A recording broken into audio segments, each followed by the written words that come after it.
Okay, so 2024 and 2025, they were brutal years for the game industry. And that includes indies like you and like me. From layoffs to publishers pulling funding from projects, and by the way, my own indie project had budget cuts. Honestly, it felt like indie dev, it might be a thing of the past. But my buddy Chris Zukowski, and he's the best indie game marketing guru or expert that I can think of, he actually thinks we're in the middle of a golden age of indie games. And he's got the data to back it up. I'll be honest, you're either gonna hate this conversation or you're gonna love this conversation. If you're old school like me and you like, I don't know, linear games, story games, highly polished games, this conversation might not be for you. I don't know. Let me know in the comments. This was a fascinating conversation nonetheless, and it's not without its points of contention and flat out disagreement. But this is why I love having conversations with Chris. He's raw, he's real, and he bases his opinions on data. In this chat, we'll talk about why you should be optimistic about indie game development, what genres are blowing up today, why these games are working specifically in 2025 and 2026, whether you should make games in dead genres, and why easy to make games are more profitable in 2025 and 2026. Oh, and we also talk about streaming and how it controls genres that are popular, and why shooting for the moon as a game dev might actually be a huge mistake for indies. And we end this conversation with kind of a debate, a little bit of an argument about why suffering as an indie game developer is perhaps not such a noble thing. Okay, so I was reading the optimistic view that indie games are in a golden age right now. And you posted this November 4th. And it's so funny because the title implies that I should feel optimistic. But I'm going to be honest with you, I felt really sad reading this article. And the reason, can you guess the reason why me in particular might feel sad? Let's hear it. I don't want to make any presumptions. The last 4 years, I have spent hundreds of thousands of dollars on this big, almost a AA style indie game. Story driven, immersive sim, moody. It's kind of the opposite of the kind of games you talk about in this article. So it was sad for me, and it's a selfish sad, because it's like, obviously I'm very happy for game developers right now because they can make these small games and kind of strike it rich.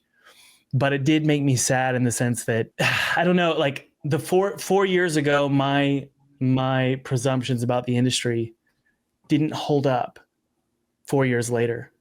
Things are different now in the sense that, well, go ahead. Why don't you tell me what kind of games are what is the golden age right now? So here's the basics of what the golden age is. There's a lot of doom and gloom in the industry, and I hear you. And then like a lot of people have gotten laid off and studios got too big because too much money was thrown at people who weren't ready for that much money. And so there's been a contraction in the industry. And games just got too big. They got too bloated. Indie games, in my opinion. And the green shoots that I'm seeing, and I've been seeing it, but it didn't really coalesce until I started looking at what came from Next Fest. But basically what's happened is small games that small teams can make very quickly. And what I call very quickly is kind of in the 4 months to 6 months time frame. Right. So there's lower risk.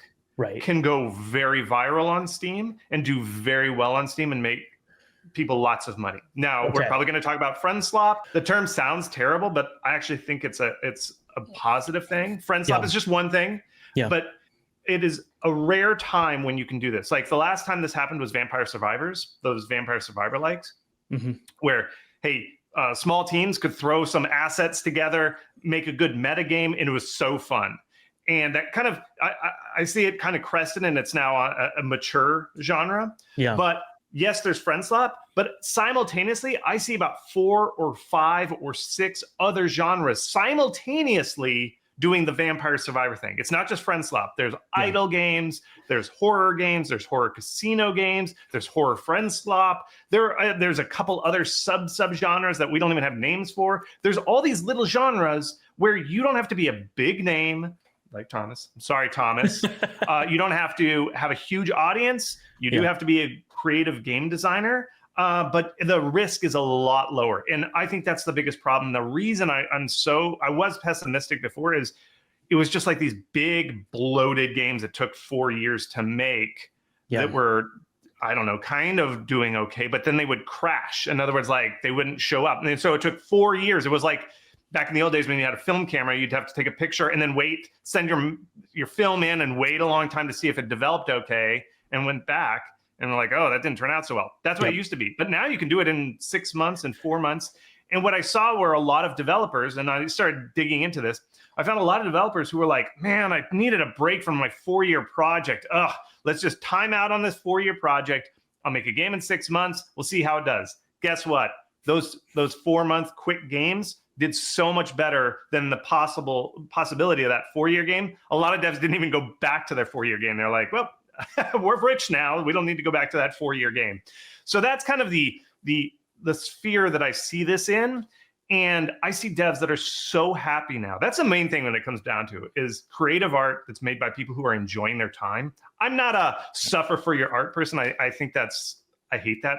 I like, hey, I'm having a good time. Let's make fun stuff. We're making video games. We're making toys for children and some adults, but let's have fun. And so I see the golden age as a return to, let's have freaking fun, guys. We are making video games, all right? So that's my optimistic take is, games that are fun to make. People are making money off of them. And it's fun if you are willing for the challenge. Okay, I've got you. So, and it all makes sense. And this isn't a surprise to me. Last year around the same time, and it didn't take a genius to sort of see that small games were becoming a thing. But last year in like December, I think it was, I did a video about how for my next game and also for game developers in general, small games are kind of the way to do it. And the reason I brought that up in this previous video I did last year was because, yes, the trends and just seeing small games thrive, but also I'm one of those people that spends 4 years on a project, and the grind is real. The burnout is real. Every year I'm looking older and older and older, like more so than like I'm used to. I'm just like, I'm getting gray hairs. I'm getting exhausted. And I'm at the tail end right now of Twisted Towers development. And there are days I'll go without taking a shower. You know, there will be conflict like with me and my wife, because my wife is like, please get this done. Get this game done. It's been 4 years, Thomas. And I'll say, okay, I'm going to get it done by January. And then I'll go to her like, 2-3 weeks later and say, hey, by the way, I think we're going to need another 4 months, another 5 months. Because she's tired of exactly what you just said, which is this sort of suffering as an artist. She's tired of it because it takes a huge toll on me, right? And I'm a dad and I got kids and I'm a husband and I'm a friend and all this stuff, it takes a toll. However, I love big story games. I like immersive horror games. And so it's hard for me, back to what I said originally when we started this podcast, it's hard for me to see this. It's a wonderful article. You did such a good job writing it.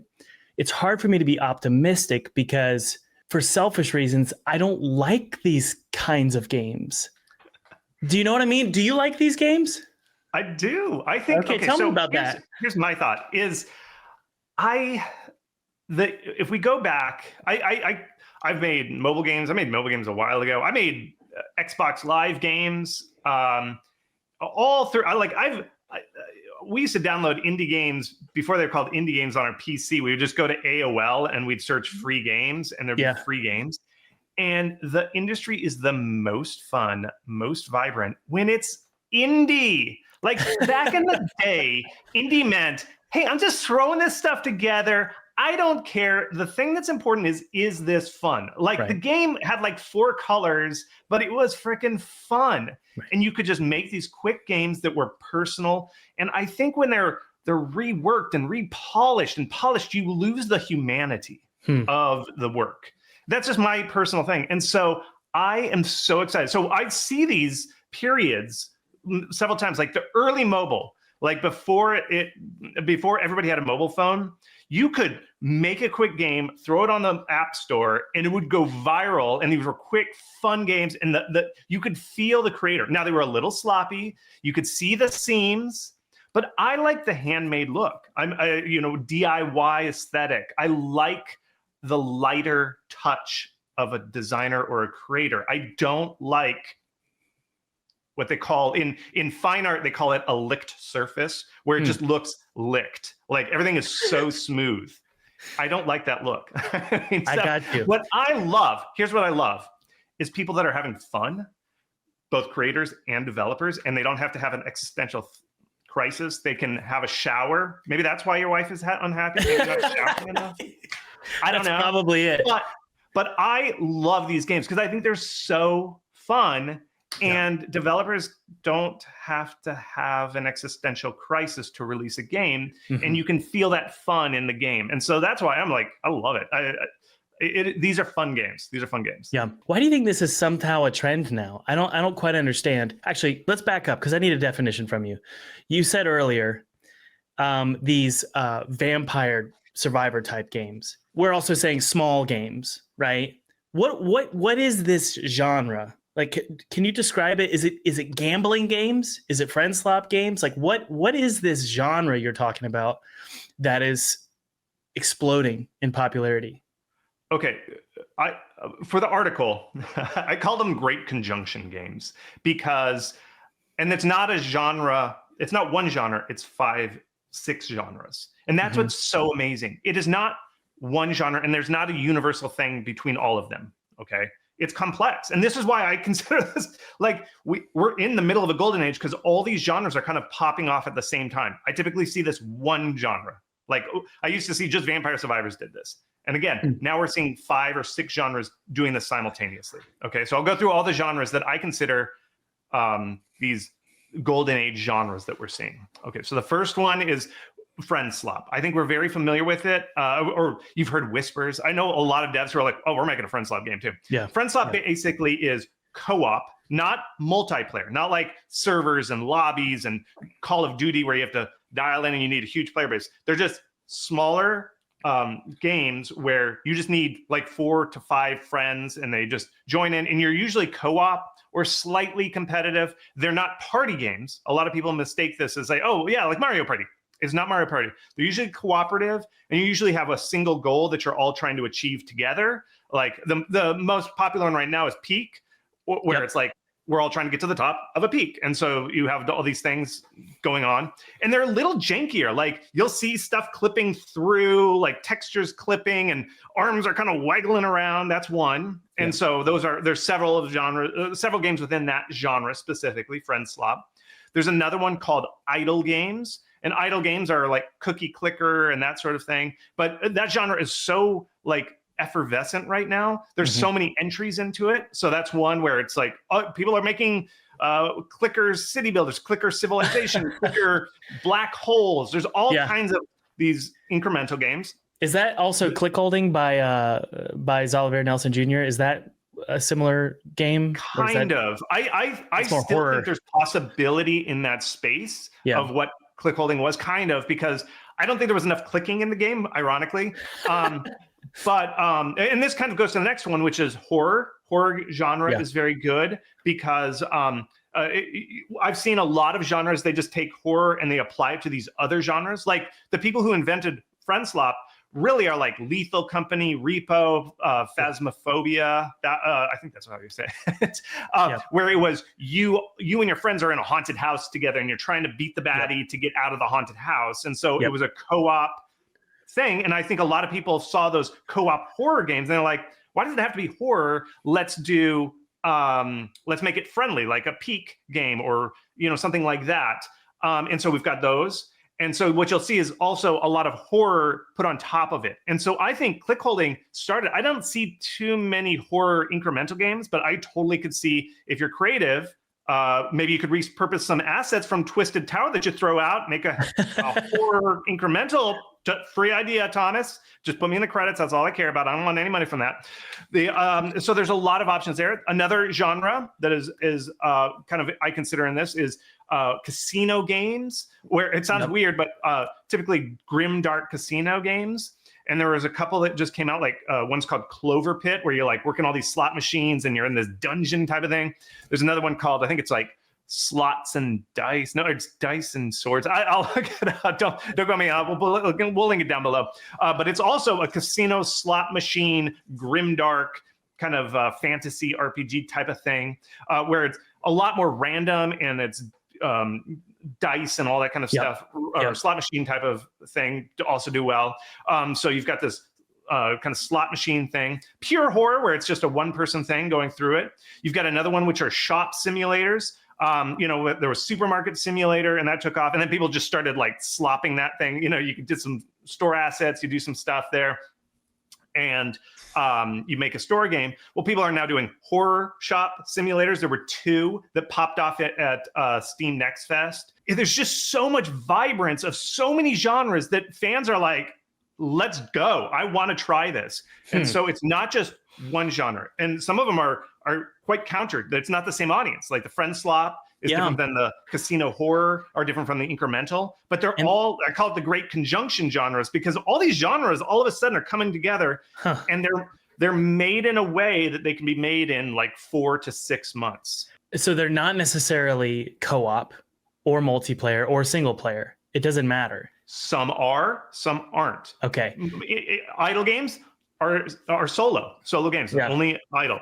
Horror games, some horror games are solo and they do well. Some horror games are multiplayer and they do well. So it's lots of genres. That's why I say it's a golden age. You have lots of choices of finding these genres that are doing well. So games like, I'm looking at Slots and Daggers right now. Slots and Daggers, that's it. Yeah. That's from Friedemann. And Friedemann was on the podcast, I think it was 6 months ago. And I didn't even know he was working on this when he was on the podcast. He didn't even shout it out, which I thought in a weird way is admirable. Maybe he wasn't even started on it yet. I know. It's so fast. Yeah, that's seriously. Maybe he made it like in 3 months. I don't know. But yeah, Slots and Daggers is just, I think it's just a solo game. Very positive. 1,500 reviews. And that is in like a week. A week. That's unbelievable. I'm trying to figure out, Chris, like, what is this? What is the great conjunction? The best way I could describe it is like, are these games like snacks? Do you know what I mean? Like they're small and they're sugary and they're carby and they're tasty and they're flavorful. And they're nourishing and they're fun. Why do you always make it so negative? One thing I'm trying to do with this golden period is get indies to like lighten up. My God, it's the golden age here, Thomas. Let's lighten up. I'm trying. Nourishing to hang out with friends, to be together. But they're not all. No more of this solo by yourself, locked playing these games that have been over polished. No, we're fun, effervescent games that you can play with your friends. What's so bad about hanging with friends, Thomas? Why do you hate hanging out with friends? Well, here's the thing: is it's not necessarily multiplayer, though, is it? Right? No. So that's why they're like Doritos. It's like. I'm not saying, maybe I am saying it's junk food. I don't know. You're saying it's junk food. I might say it's junk food, and I'm not saying that's wrong, because I just ate peanut butter cups like 5 minutes ago or 15 minutes ago. So I'm proud of you, Thomas. So I just think that like, can we just call them snacks? Is that okay? Or like, I don't necessarily think so, because some of these idle games, you look at the median play times, and I know it's different because they're idle games, but some of these idle games have very long median play times. They're longer than other things, other typical genres. I actually consider short linear games, I don't know, like a Twisted Tower or something. Those, your median, like, I don't know how long your game's gonna be, what, a couple hours, right? 5 or 6. The median play time of an idle game is like 10 hours, like median. So okay, these games so how long does it take you? How long do you spend eating a steak versus eating a bag of chips in front of a TV? I don't know. I mean, here's the reason I say that. I'm trying to solidify the metaphor, because snacks are things that you just sit and you eat for an hour. You just have your hand in the bag and you just sort of munch. Whereas a nice steak, you're going to eat that in maybe 20 minutes, 10 to 20 minutes, okay? I'm trying to solidify the metaphor to figure out what what are the ingredients of these games? And also, what is the goal of the game? Is the goal to sit and just munch for hours? Because that might explain what you're saying, which is these are games that you sit and you just play for much longer than like a normal, I don't know, AA or AAA story game. So you just got to munch on this thing. Kind of, are they addicting? Are these games addicting? No, I mean, is friendship addicting? I don't know. Like, you consider friendship addicting? I mean, here's the thing: is like, now some of these games will be a little simpler. A lot of the friend swap games, and what they say is, what this does is this is why I want to make sure that this is positive here. People are always so negative. The thing that I've heard about friend swap is they keep the moment to moment interaction of the gameplay loop much simpler because they're facilitating fun. I think that's great. I really do. Good. All right. I'm converting to your new religion. The problem is, though, is I keep coming back to, I'm trying to find what is the core of this, because it's not all social. It's the only rhythm I could find in all of these games is that they were made quickly. Is that the main ingredient? They're quick games that are on the cheaper side. Yep, they're typically $5. Yeah. I haven't done the analysis yet. Okay, because when I was reading your article, I was like trying to figure out what you said, the great conjunction, and I'm like, but what it can't just be any game. It's because then that wouldn't make any sense.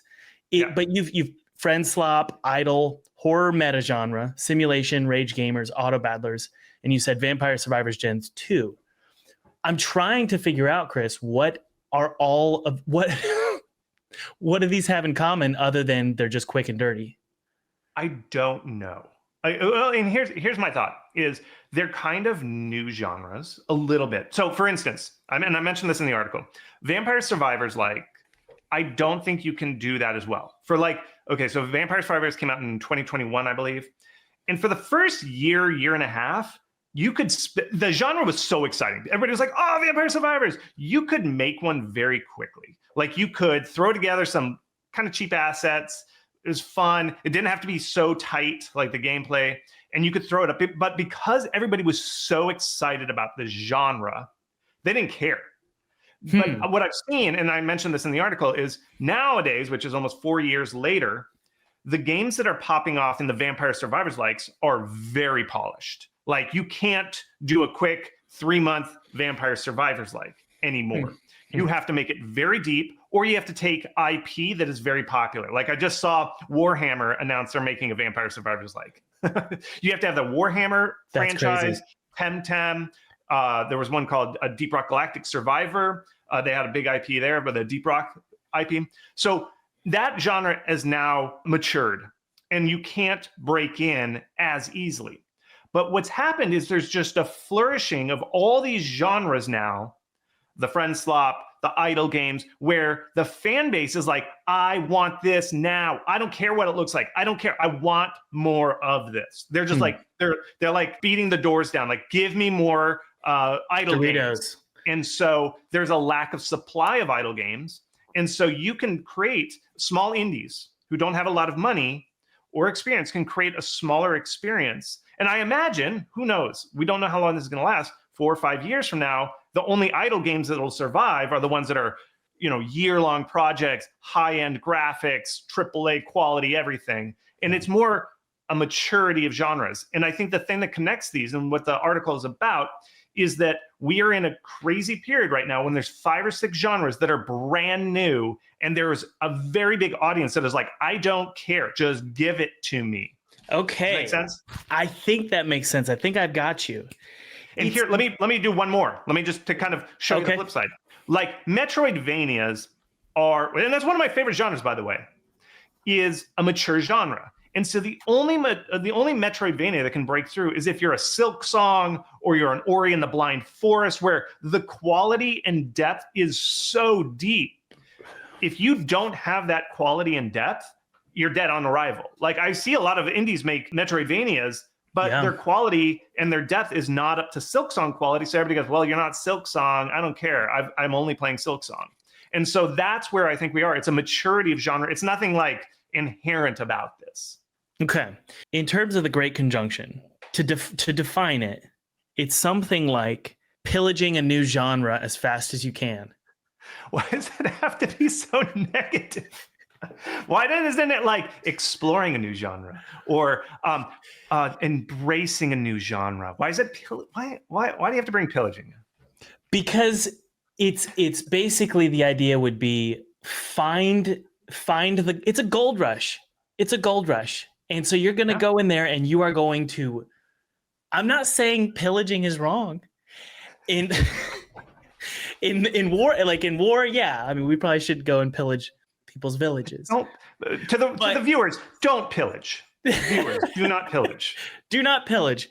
But this is something like a gold rush of saying, okay, we have these, for some reason, people, it's something like new genres appear. And indies are the ones who are, maybe they're the ones creating these genres, right? And so indies are the ones who go in and as quickly as they can, they're the first to the gold rush and they release something as fast as possible. That's the trait I'm identifying, number one. I don't know if that's correct, but that's kind of what I'm hearing. And then number two, these games, the priority is get them out quickly at a low price and also a low cost to the developer, but also a low price to the consumer. And also fun is the priority. Kind of. And you put gold rush. You're always thinking about money, Thomas. Let's think about the art. I have an art history minor. I studied art history, and there are periods where a new genre emerged, like the Impressionists or something. And this is where this new genre hit. And there were a number of factors, and I could list the factors that led to the Impressionist era, but you would have these artists and they were trying to define what is the genre? Why does this move? Where's the limits of this movement? And you had like Kaya Butt, who said, let's look at the city. The city and the flaneurs are where this is at. And then you had Manet and Monet, and they went out and they were like, no, it is the gardens. And then you had, like Mary Cassatt, and she was like, no, it's about the women in the home. That is where the Impressionism needs to live. And so they were all exploring. And so the art that I see, if we want to take this not crass gold rush mentality, if we want to take an art mentality to this, we are in the dawn of a new genre. And you all watching get to define what are the edges of this genre. And so you get to push against this genre because it's the frontier. We don't know where this is going. We don't know where Slop stops. We don't know where horror stops. And you get to define it if you jump in now. Whereas a Metroidvania is pretty defined right now. The genre is mature. We know what they are, where they are. We are defining a genre right now several times over. And that is the optimistic, non-crass gold rush mentality that we could have. So Thomas, let's join in and define a new art form. I will think about it. So what I've written down here is that you mentioned the word undefined. A genre or a game, a type of game that it has undefined boundaries that is clearly popular. That's kind of what you're talking about here. It's a new genre that popped up that everyone's obsessed with, and you rush in and you don't worry about polishing it. You just make it and get it out there, right? Exactly. Whereas I found it funny you almost said divine instead of undefined, and I find that funny because Hollow Knight has Metroidvanias they're so defined that they're divine. It's like it's almost impossible to make a Silk Song, and so it's almost like what's even the point? Now I want to give sort of a counter argument here. I've heard, so for example, I'm making a BioShock Light type of game. I've heard people say, because I've always said, well, why am I doing this to myself? I can't make BioShock again. What am I doing? It's never going to live up to that game. So why am I even doing this on a pencil thin budget? And I've heard people say, well, something like that hasn't come out in a while, and so people are just hungry for that kind of game. So do you think there's a pendulum where, let's say it's been 20 years since a game like Silk Song has been released? 20 years down the road, somebody releases something that's kind of like Silk Song. It's not as good, but they release it anyway. Is there a gold rush there for old genres that are like dead?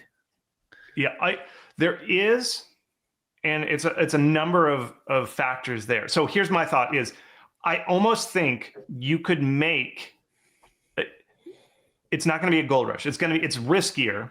Mm-hmm. Everything's risk here, by the way, folks. Let's just say, like, there's no sure bet. And the way I look at these things when we say these genres and stuff, we're talking about calculated risk. Is this a coin flip where it's 50-50? Or is it a roulette wheel where it's 36 or 37, whether you got the double zero, the single zero style roulette wheel? Some bets, like if you want to go the 30-year, this genre needs to be revived, that's the roulette wheel. Or it's really the lottery ticket where it's 1 in 1 million chance. And since you're all game designers, you know probability, right? And these are all things. So what I see is like, okay, right now, these grand conjunction genres that we've defined here are kind of like, it's not a coin flip. It's not 50-50. It's just that your chances are much greater with these genres to forge a path forward and have them bear fruit. But to your point about old genres, I almost think people could do a decent career if you just went to the old EA genres and picked off an old EA game that EA has forgotten, because those are really neat genres, and build a game like that. I know a guy that's making a game. It's based off the Desert Strike series. I can't remember. I think it's Hot Pursuit is the game's called. He's remaking the Desert Strike series, and he's doing well with it. But how many Desert Strikes can the market support? I don't know. So I do think there's a rebirth, but again, that's risky. There's another game. Somebody's remaking The Sims because EA has neglected The Sims, and they're called Paralives. Paralives are doing fantastic. The game is called Paralives. All those genres, they have the developers have really had to work hard to get there. Like I know the Hot Pursuit guy's been doing it for like 3 or 4 years too. So again, those are riskier. You're putting a bet on a roulette wheel, which has a 1 in 36 chance of landing on your number. So it's riskier, but I do think that that's a thing. And that's what the point of this article is. Yes, that is totally valid to try and do that. And there are other genres, like I was saying, like other genres like strategies, these open world survival craft. Those are still great genres. I'm not saying that those aren't there.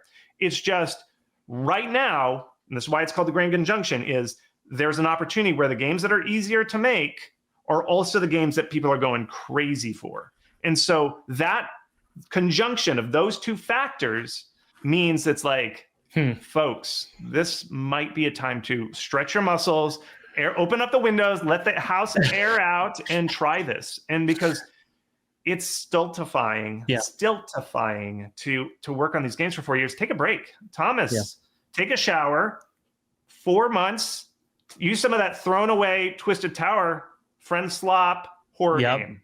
Yep. It sounds like overall what you're saying is for some reason, the games that are easiest to make are the most profitable right now. Right now. Why? Okay, I've talked to a couple developers. I've been talking to some developers of these games, and I was like, hey, for this piece, I interviewed dozens of developers who have made these games and are doing this stuff. And I was talking to one guy, and he was like, I think it's Roblox. So, Thomas, do you play Roblox with the kids and that kind of stuff? No, we play Minecraft, but we'll probably play Roblox here in a bit. I play Minecraft too. It's good. I think every designer, even if you don't have kids, don't be creepy about this, but should try out Roblox. It is, and this is the theory. This other designer who did made a very popular game. He said Roblox is friend slop. It is amazing. Like the games are nuts, and they're really interesting. Very interesting game ideas are being spawned in Roblox. And this guy's theory is, either the audience is growing out of Roblox. So I don't know the demographics, but once you get old enough, you kind of age out of Roblox. And he thinks that maybe there's a new generation arriving on Steam, because Steam is constantly growing, who grew up on Roblox. And that's what they know. They played with their friends when they were like 8 years old, Roblox, and they're aging out. They're now in high school, maybe college. And they're still looking for that. They don't want to hang out with a bunch of little kids on Roblox. And so they're graduating, but they bring what they learned, which is a great way to hang out with your friends, is digitally playing these little silly games. And now they're like, they want something more mature. And so we are supporting this next generation who's like, I want a mature way to hang out with friends. I don't want to hang out with 8-year-olds, but I still want to hang out with my friends digitally. And so we're seeing a huge population influx of that. That is one theory that this one developer told me. And I think that's pretty valid. I don't know if that's the whole reason, but that's one theory. That's valid, dude. I think it's valid. I guess you could call them Gen Z games. I don't know if that's true, but that sure seems like what's happening. And I know you don't like my crass words for this, but I'm going to use the word TikTok as well. TikTok games. They're just instantly gratifying. They're social. Most of them are social. And the goal is for fun and laughs and or some kind of quick emotional reaction, a salty, spicy, sugary reaction. And so in my mind, it sure seems like that's what this is. TikTok I don't games. think so. Like, I mean, I don't know about your friends, but friendship is deeper. It's the fine steak. Friendship is the fine steak that you age over time, Thomas. It's not a sugary snack. It's not that. Friendships go for years. And so, like, if you look at the play times for one of the very first horror friend slops, which is Phasmophobia, what I did was, in my research, I pulled the top 23 friend slop games, and I looked at their concurrent user count.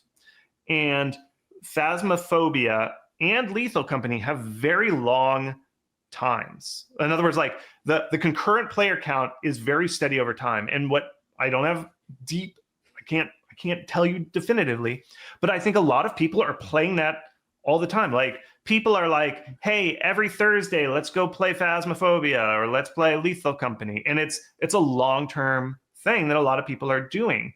And so I don't think this is TikTok, because I know it seems from the outside, anytime something's new, people are like, it's like TikTok. Yeah. I think that's a very shallow way of looking at something, not to put it on you, but just because something new, people are like, what's new? TikTok's new. What's something else that's new? Friend Slop games. Oh, Friend Slop is TikTok. No. Because I think that TikTok is very short form. It's not social. It's actually isolating. I think a lot of the isolation that we see in the Gen Z or whatever we call them, Gen Alpha, I don't remember. TikTok's isolating. It pulls you away from friends, whereas games are bringing friends together and playing them together. So it's the anti-TikTok, because TikTok's alienating. People just by themselves scrolling their phones, right? Or they're like, they don't want to go out because they're just scrolling TikTok. Whereas games, or these social games, are bringing people together. So, well, it's interesting. It's games encompass so many different art forms, but it also stretches outside of art forms. Games are sports. Games are activities. Games are ways to just hang out, but also oftentimes games are like movies. Games are stories. Games are like, they're like everything. And it's hard for me. Do you want to know why this is hard for me? Obviously, it's because I've spent so much time on a big project. But it's also hard for me because, admittedly, I don't really like to hang out with people. Maybe you need some friend slop. I know. I guess I need to play some friend slop in your life, man. The idea of and that's what this is also really scary to me, to be completely honest with you, because I'm sitting here going, all this stuff is really popular right now, and I'm not engaged by it. And so I'm like, wow, am I about to get left behind? And so that brings me to my next question, which is, what do developers like me do where story and atmosphere and polish and the art form, that's paramount to me? That's what I love the most. There's plenty of developers who are just sinking years of their lives into a project. David Whaley's making We Harvest Shadows. What do developers like us do? And do we need to pivot? Well, one thing is, I think David Whaley is very smart, and he's doing the right game. Like, actually, and here's the thing, even though we're talking about these games, people are like, Chris, you told us horror games are good. I'm still thinking they're good. Yeah. All these other genres, what I call crafty, buildy, strategy, simulation-y games, those are still popular. I'm not saying those aren't popular anymore. Anytime I say, hey, we've run in a golden age, they're like, well, you told us this last week. It's still true. That is still true.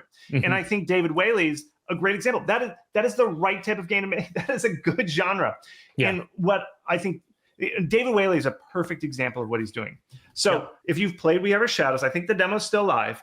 I think that's a perfect, one of the genres that are really good right now, still good, don't think it's bad anymore, are these simulation games where you're kind of a blue collar job.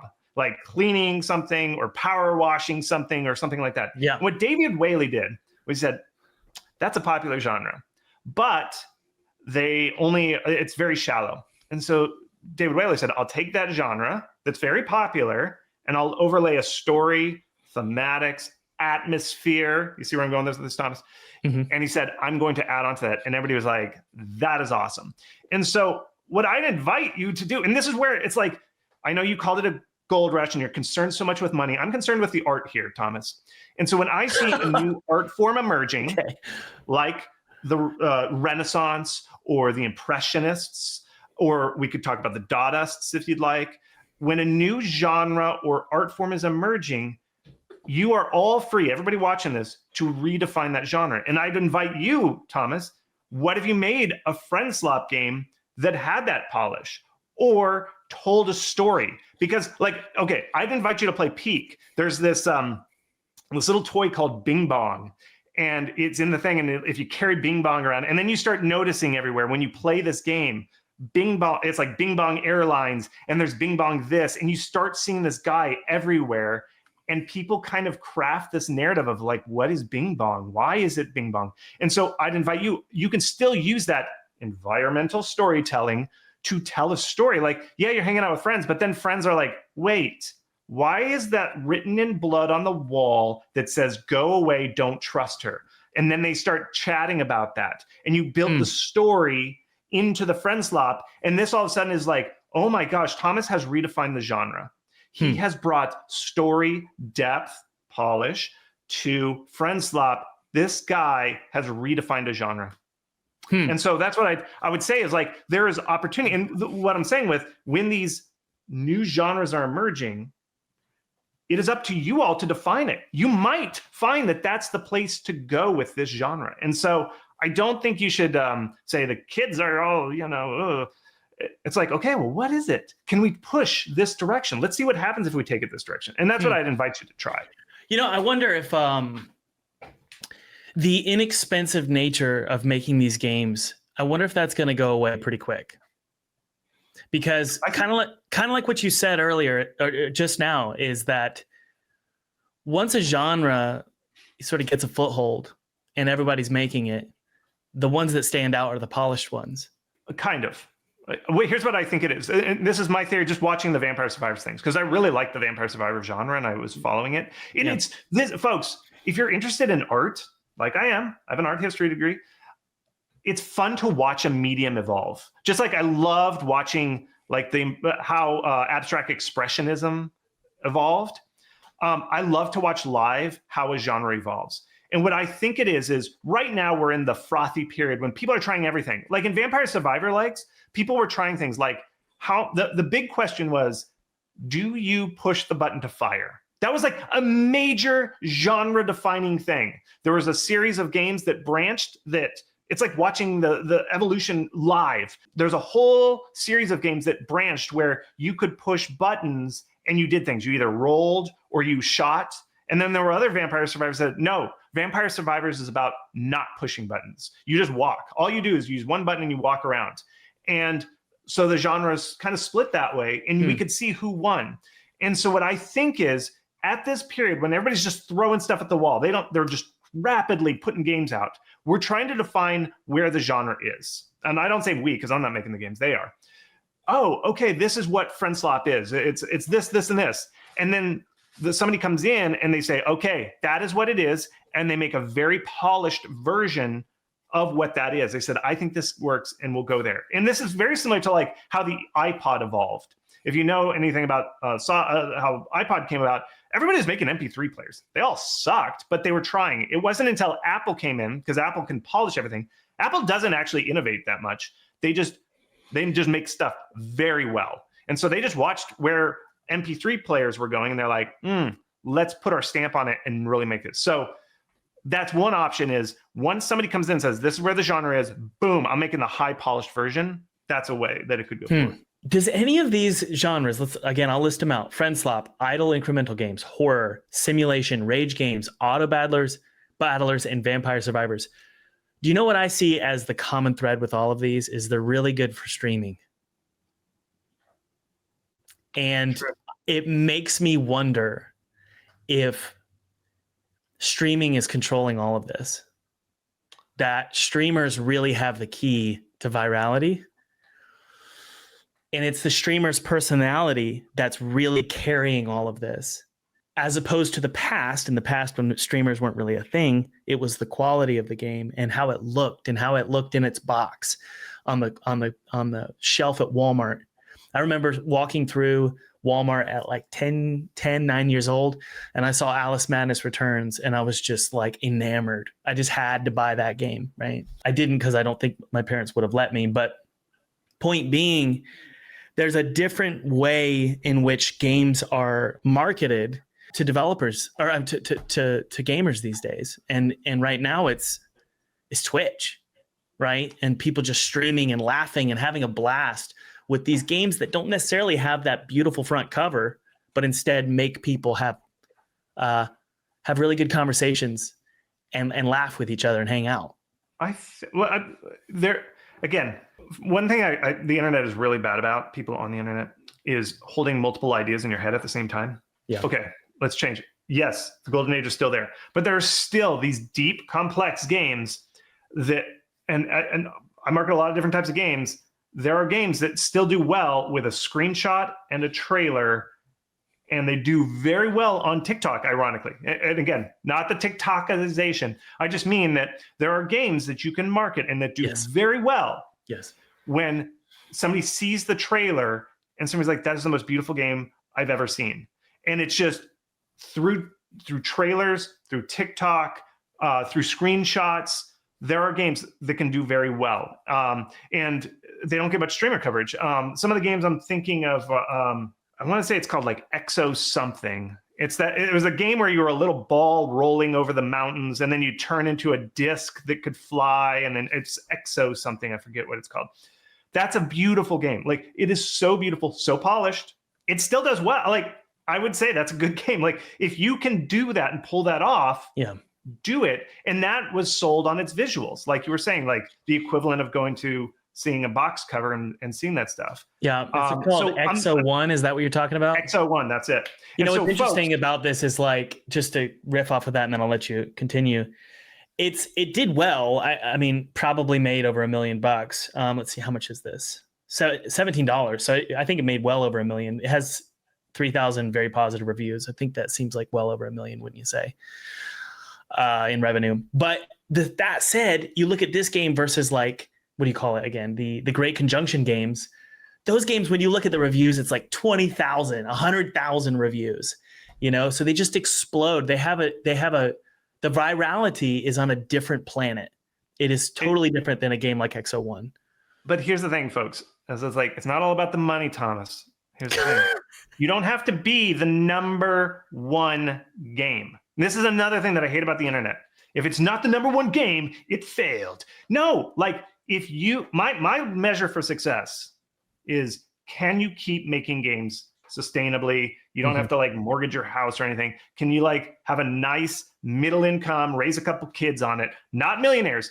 And I think if you are an artist and you can do very, very good art like that, there's a living there just purely off of the visuals. If it's a decent enough game, because, like an XO1 or something like that, that is still viable.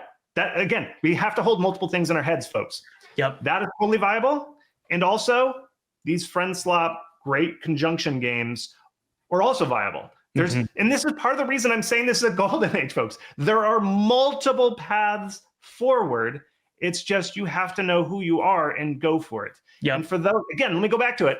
If you have never made a game, you're thinking about it, look at the Great Conjunction games. It might not be your dream game, but it's a first step into this place. Yeah. And then as you mature, you can gravitate towards these more visually appealing games that are sold on a trailer, a screenshot, going viral on social media and Reddit.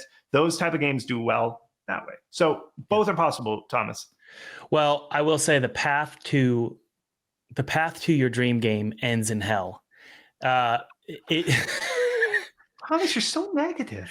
Dude, do you realize I've been working 14 to 16-hour days? I am exhausted, and I'm 4 years into this massive project. But I'm trying to give you some answers. I appreciate it. I'm not even arguing with you because I'm the one who said all this last year. Because I was in the thick of it last year too, and I was like, I wasn't saying necessarily these kind of games. I was just saying keep it small, and I was talking to myself because I'm just exhausted. That said, yeah, like the dream game. I actually saw. It's funny. People are arguing about this. I don't know if you saw this, but on Twitter, people are arguing about how somebody posted and said, make small games. And everyone got mad because it's like, well, I've been working on my RPG for 5 years and it blew up and it did really well. And so there's people in both camps who get angry about this. But I think a pretty good rule of thumb is working on a game for 4 years is hell. It is not, I mean, for the most part. And the main reason why is imagine if you were playing a game of poker for 4 years and you're hoping, and you're going to end up going all in anyway.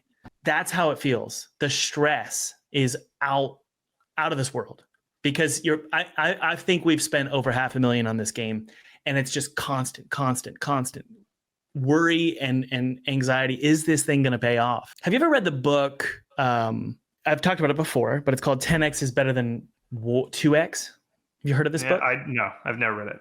It's about shooting for the moon in any sort of venture. So whether it's making a game or making a movie or writing a book or making an online course or a blog, it's about shooting for the moon and making the greatest thing ever. That's a better gamble than making something small that doesn't have very high margin. What are your thoughts on that? I don't believe in that. I don't believe in that at all. That's such a bro-y thing. Like, yeah, people love I thought you wanted to be bros here. We are, and I'm coming in for the hug. I'm being like your bro that's like, chill out. Like, let me go for this thing. Like, this is why I love these great conjunction games versus this thing. And here's the history for folks. The history of making a game for PC and indie games, you used to make Flash games, and your hope was to get a sponsorship or through ad money to make like $10,000 to $20,000. Okay, that was like, people are like, that's the ceiling. That's my dream, is 10 to 20 grand. So their ambitions scaled with that. And they're like, okay, well, if the max is 20,000, am I going to spend 4 years to make $20,000? No. They're like, okay, let's get some games out. If I make 5 games a year times 20,000, I'm making, $100,000 there. And then all of a sudden, this first golden age said, no. Indie games could make like $10 million. And then people are like, oh, okay, now my goal is 10 million. That was terrible. That was awful because now everybody sees that as what is the goal. If everybody just kept, and this is very hard to say, if everybody just kept thinking, yeah, I'm just going to keep making $20,000 a year, we'd be in a much healthier place. And this is like Zolliver Nelson Jr., who makes the click holding game. That's his goal. He's just like, hey, I'm going to keep it humble. I'm not going to go for 10X. 2X is awesome. And we'll keep going there. And then you have a nice, healthy life. I just want you to have a healthy life. And so what happens is, the reason is games, and you always have to get a publisher and stuff, is because everybody wants to get that 10 million thing. And I'm like, chill the frick out, everybody. Just chill out and go for 2X, because you can do 2X faster and you're going to have a better life. Yeah. That's the thing, and that's why I love this moment. And when you ask, like, do you think this is good? I love this because these are the type of games, a lot of these games won't do fantastic. And when I charted out, so I go to my blog and I charted out all the recent Slop games, there are games, you can't even see them on the chart. Okay. They're like, you look in, you have to zoom in, and there's like one little bump, and it doesn't even register. But this game made like multiple hundreds of thousands of dollars. And if anybody just looks at this and has that red 10X, 2X, they'd be like, look at that fucking stupid game. It didn't even get any big. That is a total middle-class income for this dude who made a game that showed up on the graph like this big. But everybody looks at the huge spike and says, oh man, he didn't get up to that huge spike. He sucks. Yep. Enjoy your life, folks. I wonder I'm trying to make this feel better for folks. I think that's great, man. I really do. And I was talking to David Whaley about your article this morning, and he and I are both kind of burnt out. And now his game, I know his game is going to 10x. It's pretty obvious. It is. Yeah, it will. But he totally agreed, at least in part. He didn't really have any disagreements, but he agreed in part with your article, basically how that's kind of his goal is to just for the next game to just take it easy and take a shower and just chill, you know. Now I do have this question. What do you think about starting at 1x and or 2x and then scaling to 10x in your career? Doesn't that make sense? Like if you can do 2x and then you can do 3x and then 4x, like, or should we constantly, I understand this isn't black and white, but like, I just don't think developers should just keep pumping out small games, or all of them should do that. Eventually, some people are made to make big projects, right? That have polish, that have depth and complexity, and they're $50, $60 games. I have you seen? There's this documentary, and I think it's called 20 Feet from Stardom. I think is what it's called. I think 10, I can't remember the distance. I think it's 20 feet from stardom. 6 feet. Right? Let's see here. 20 feet from stardom. You got it. You got it. The distance 2013. So nice. And it's a documentary about the backup singers for rock stars. And they just follow these people. And I think they also do some session musicians. Mm-hmm. These people, they interview one of the ladies who's a backup singer, and she's driving a Mercedes. And it's a nice Mercedes. And she's good. And she's like, nobody knows who I am. I am not famous. But she has sung with the greatest rock stars on earth. She's in so many albums, like the most famous albums. She's like, yep, I'm on that album, Nobody knows who she is. And she is making a very good living, but nobody knows who she is. And it's all about, in a creative field, those backup singers, the session musicians, those people are like the most happy people. And it's just like, appreciate what it is. And it's not all about the money and the 10x. It's about like appreciating the art, and they appreciate the art. They participated in the greatest art, but they're like 20 feet back. Nobody knows who they are. Really, folks, watch that documentary. It's really good and it's really fun. But that's my philosophy is like, who wants to be the number one? So like, why? That sounds so awful. And the other thing, folks, these 2x, 10x, I don't, it's probably about venture capital.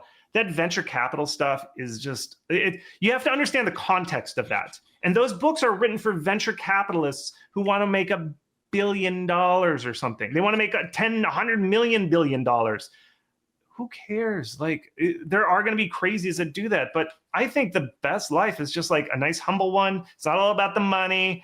It's about just like having a day-to-day living. And it's wonderful. And taking showers. Wonderful. That sounds amazing. You know, I think I can definitely I've gleaned a lot from this conversation. I'm not sure where I've landed. Where I've landed is something like, just so people know, I guess, where my head is. Making small games is not fun for a lot of people. Some people they want to go big. And so if it all comes down to, let's say, game devs enjoying their lives again, and not being miserable and suffering through the grind, there's part of me, man, that wonders if I would be more miserable if I was making small games. You know, there's part of me that I we'll see, you know, but I feel even though I'm exhausted, and even though I feel, as Bilbo says, like butter scraped over too much bread, even though that's how I feel, I'd rather do the Bilbo thing and go from the Hobbit, the Shire, all the way to Smaug, or Frodo all the way to Mount Doom. That's what 4 or 5 years. That's what I would rather do on a, I guess, like a spiritual, what am I trying to say? It's more of a spiritual goal or like a personal goal than even a financial one. I'm happier doing the bigger thing. And I'm not saying it's better, and I'm not saying it's more artistically pure. I think I'm just happier going bigger. We'll see, because I might try a couple small games and see how it goes. But I don't know if everybody has to make small games. Here's the thing that I think is like, and this is general, like, I don't think that, I mean, in the end, we are making video games. These are fun things, toys that bring joy to people's lives. Okay. And even if you have to make a game that you didn't know about, it is not like you're making banking software. Like, you could be making, it's like, oh my God, I don't get to eat this cake that I want. I have to eat this pie that I don't want. Like, you're still making video games, and it is the most delicious thing, the most fun thing in the world. It's not like I'm saying, Thomas, you have to go make banking software. Thomas, you have to go shovel latrines. We are still making video games, and I'm just asking you to make a slightly different toy than the toy that you like to make. It is still so fun. You're still making art. You're still watching people get smiles on their face and saying, ooh, we need to make more of this to make bigger smiles. You're still like doing all this fun stuff. And so when I hear devs say like, well, that's not my type of game, you are still making one of the most beautiful, fun things in the world. It's the most beautiful art form in the world, and you still get to make it. I'm not asking you to make accounting software. I'm gonna adjust the metaphor here, and then we'll close. To me, it's like saying, Thomas, you've been making paintball guns for 10 years. This year, we're gonna make squirt guns. It is a big difference to me personally. It's like, oh man, I was so passionate about. I think those both sound fun. I like paintball and squirt guns. Like, Tom, what's going on over there? What is going on over there? You're still gonna chase and run around and play, and people get wet or they get paint on them. What? Are you all right over there, Thomas? You know, I don't know. I think I am. You need a break. Okay, here's the thing, folks. There was one guy that I profiled. And everybody I interviewed a lot of people that were making all types of games. A lot of them took a break. They stopped their game. They never went back, by the way, to their dream game. There were like several people that I interviewed. They were like, I'm working 4 years on this dream game. And then they took a break, and then they found success with one of these conjunction games. They were so happy. They were like so happy. Yeah. And you would think if I was asking them to throw away their dream hell game, that they'd be like, well, no, every single one of them was like, this is the best thing. This is so fun. And you know what the fun is? I think people have a misplacement of what they're wanting to do. They think that making their dream game is what brings them happiness. What brings them happiness is people going, this is so fun. I love what you're making. And when I see people who struggled for 4 years working on this game that didn't go anywhere, and then they make this little silly game and it takes off, they are so happy. And one of the guys I profiled is a guy that's making a game about a black hole, I think it is. Have you interviewed that guy? Aramis. What's the game called? If you watch his YouTube, he's been documenting him making games. You can just watch one of his original ones when he was making a game that wasn't very successful. And his next one, we made another game that's not successful. And then you watch his latest ones when he made a game about a black hole, which isn't released yet, but it's getting tons of wish lists. You can just line up those YouTubes and push play at the same time. And his mood is so happy for this black hole game. And it's like, what are we doing? Step back. Like, we get one life here. Yeah. One life. Why? It's just like, and this is a philosophical thing. What are we doing here? Question. Like, have fun. Who is this for? Who are we trying to please? Who? Well, I think devil's advocate, man. I think it's hell, the devil. Who am I talking to here? You're being the devil's advocate. You say game dev is hell. I'm trying to bring the light to y'all, and this guy is bringing all the hell. Let's Thomas, give me the hell. The devil's advocate hell would be, or the devil's advocate is people doing the 4-year thing. They're trying to make a game that they want to play, and that there's this vision in their head of something they want to play. And sometimes that just takes a really long time to make. And so here's my thinking. And you're correct in that it's not one size fits all. There's a place for every kind of developer. I don't want people to leave this conversation and think that making small games like Feeding a Black Hole, it looks great, looks cool, but that's not the end for a lot of developers. A lot of developers, their job is to make the big game that's $60 that has a high level of polish. And look, to make those games, it just requires an intense level of detail, and you do have to suffer and you do have to struggle. I am of the opinion that game devs expecting that it's always just going to be easy, and it's just going to be, I'm just going to make fun small games. I don't think that's a good way to think either. I think there is a balance that needs to be struck, which is there is a time and a place for grind. There is a time and a place for suffering as a developer, of powering through. There's a time and a place for polish, but there's also a time and a place for quick iterative design and launching your game and just getting it out there. I think there's a time and a place for all of this. And I think all you're pointing out is that the iterative stuff, the quick stuff, for some reason it's blowing up. So let's jump in and make these games and feel proud of it. Is that kind of what you're saying? I am. I think you should fun, people. Come on, let's have some fun here. And what I'm saying is, I think a lot of people who are artistically minded, there's this world that from the outside, you think artists are like, I suffer for my art.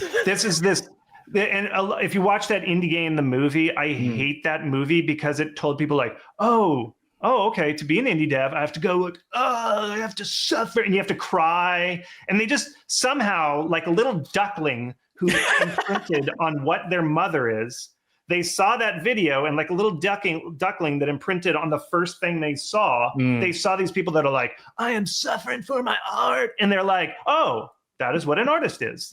And it is not. I have seen lots of people making great stuff, having fun. And I just don't think you have to think, oh, if I don't have this existential crisis and cry, then I'm not making art. I think that that is a cliche that people who are new to thinking critically about art, not everybody goes and reads art history.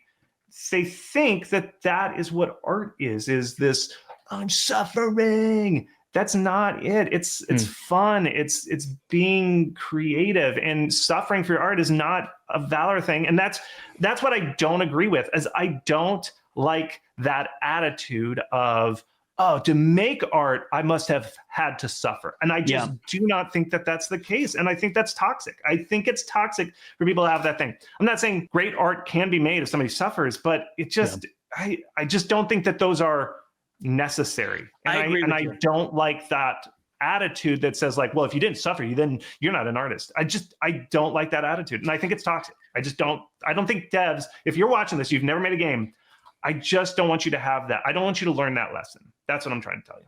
I think that's good, man. I think that one caveat is that, again, I love this conversation because we are coming at it from different angles. Just because you are suffering doesn't mean you're on the wrong path either. I think, but here's my thought. Here's why. Okay. Someone like Ken Levine, who's been working 10 years on Judas, we'll see how the game does. Okay. But like, you don't go 10 years without being miserable. It's going to happen. You're going to be miserable. And so it's just because you're miserable and just because you're grinding doesn't mean that you're doing something wrong. Now, I love what you said. Suffering does not mean valor. I agree with you there. Just because you're suffering doesn't mean that you're an artist. I don't think they're correlated. Valor and suffering, or a great game and suffering, they're not correlated. But suffering can be an ingredient. It often is an ingredient to game developers. My thought with that is like, I think devs who are new to this industry see that kind of attitude, and they mistakenly think that that is necessary. And so they pick up these behaviors. They see these famous people who have done well and have suffered for their art, and they think, oh, well, that's what I have to do. So then they make these choices, and they decide what they're going to work on based on this thing that is, like you said, has no correlation. They just believe, okay, well, that's a popular person and they suffered, so I guess I gotta start suffering for myself here. And so I think that by setting that as an example of, oh, this is art. If you don't suffer, I'm sorry, you're just not a true artist. And I think that is a toxic thing that I don't like about indie games in the current state. And it is. And I'm not saying anybody in particular, but I see that from a lot of new impressionable devs, and I don't like that attitude. And I just want you all to know that you can have fun and still be making art. Yeah. No matter what. You know, in 2009 and 10, and then we'll wrap up here. In 2009 and 10, it was really cool. Like the hipster mentality or the skinny jean mentality. It was really cool to be like emotional and to be upset all the time, to be dark and to suffer, right? And talk about how you're suffering all the time. It was really popular. I mean, I grew up, that was my high school years. And so it was really cool to be that way. Pictures where it didn't exist. What's that? I got to see some pictures. Oh, dude. No, you don't. But that was a response. I think that was a response to the previous generation saying like everything's stoic all the time. And you work hard and you make money, and that's what happens, right? And so it's this big response in 2009 and 10 to lean into this like suffering for a craft, being artsy, being emotional, being moody. And I think the pendulum is swinging in I guess a totally different dimension or a different direction, which is like you're saying, it's not even part of the equation. You don't have to suffer. You don't have to be miserable to make games. I think at bare minimum, what you're saying is have fun and make it a priority to at least try to make a game sustainably with joy. I think that's a really good message. Okay, Chris, thanks for coming on, man. Links in the description for what would you like? Anything you want. howtomarketagame.com/free is my newsletter where I post this stuff. Don't subscribe to my YouTube channel. It sucks. YouTube sucks. And then I'll link to the article down below. That way you can read it and see the full context. All righty. Thank you so much, Chris. That was a great conversation. Take it easy, man. I love it. I love you, Thomas. I love you too. Cheers. Let's throw out and go play some friend slot games sometime. Let's go have some Doritos and hang out.